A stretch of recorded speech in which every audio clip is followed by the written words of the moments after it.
चालू आहे तुमचं?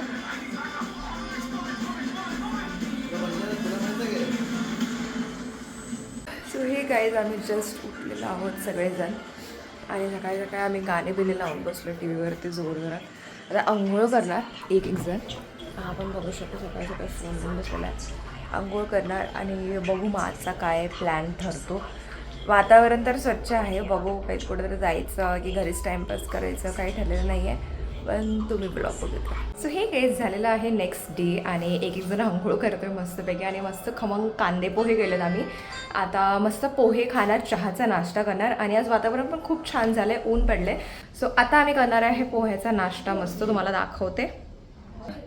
मस्त पोहे केलेले आहेत, मस्त भडंग आहे आणि आता चहा करणार, खमंग नाश्ता करणार. आपण नाश्ता झाल्यानंतर भेटूयात. हे आम्ही इथे मस्त भाज्या निवडतोय, सगळे टीम वर्क करते, टीम वर्क. भाजी निवडणं and he is the chef doing some panchpakwan there. Why is this not a teamwork? This is a teamwork. This is not a teamwork. This is decision taken by a dictator woman. This is a forcefully done. काही लादली बिली नाहीये. दिनेशला खूप आवडते पालेभाज्या निवडणं आणि specially त्याची favourite लाल भाजी निवडतो. Bulldozed by the bulldozer. हा ह्याची फेवरेट भाजी निवडतो. ह्याला भाज्या निवडायला खूप आवडतात. हा पालेभाज्या स्पेशली. हा गाईस अपडेट, दिनेश बनवत आहे वड्याचं पीठ. नेक्स्ट अपडेट हा करत आहे ते मल्टीटास्किंग. एकीकडे भाजी, एकीकडे रस्सा.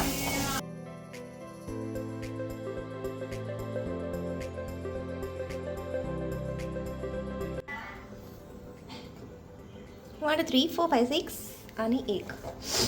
गाईज इथे आमचं झालं आता वडा करायचा.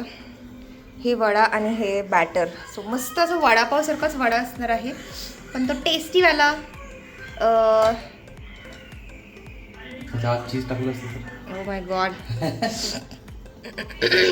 स्टफिंग त्याचं टेस्टी बनवलेलं आहे आदित्यने. खूप इतका छान सुगंध येतोय ना, मस्त खमंग वास येते, खमंग.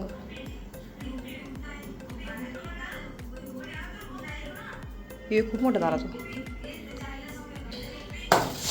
आणि इथे आपला कट उखळत आहे. तर फक्त वडे तळायचे बाकी आहेत. आता मस्त वडे तळून घेऊ. गाईस वडा तळला. दिनेश तुला कापून देते, त्यात मिक्स करू नकोस. उरलेला कांदा मी भाजीत वापरणार आहे.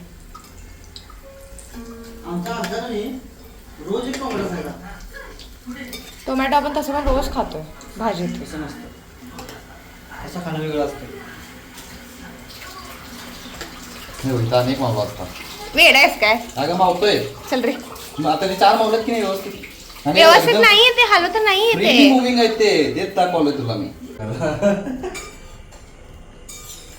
2 तास सगळ्यांची मेहनत, टीम वर्क करून झालेला आहे आमचं कट वडा. टाळ्या टाळ्या टाळ्या.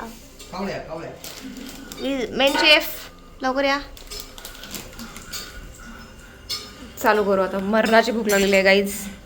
सो आम्ही आता खाणार आहे. कसं झालंय? कसं झालंय अर्चना? कसं झालंय शेफ? वा, बघूनच छान वाटतंय.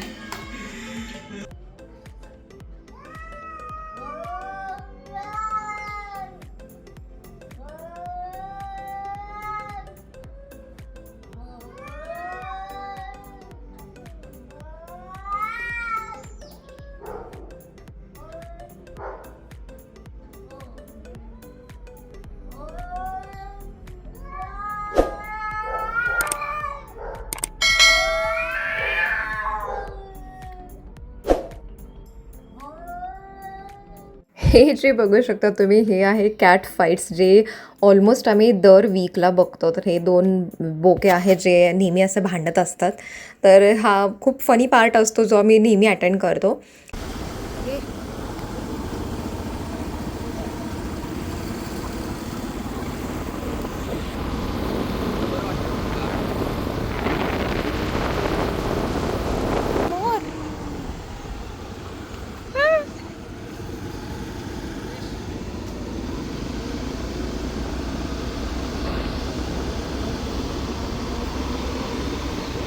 इथे आम्ही जस्ट फिरायला जात आहे. असंच वातावरण छान झालं होतं, वीकेंड होतं, सो मस्त एक लॉंग ड्राईव्ह करून आलो आम्ही दोघे पण.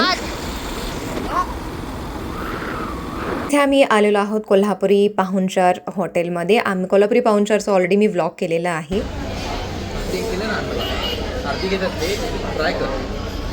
आक्रमण करलो एकदम टपकन पाणी पडलं जोरात.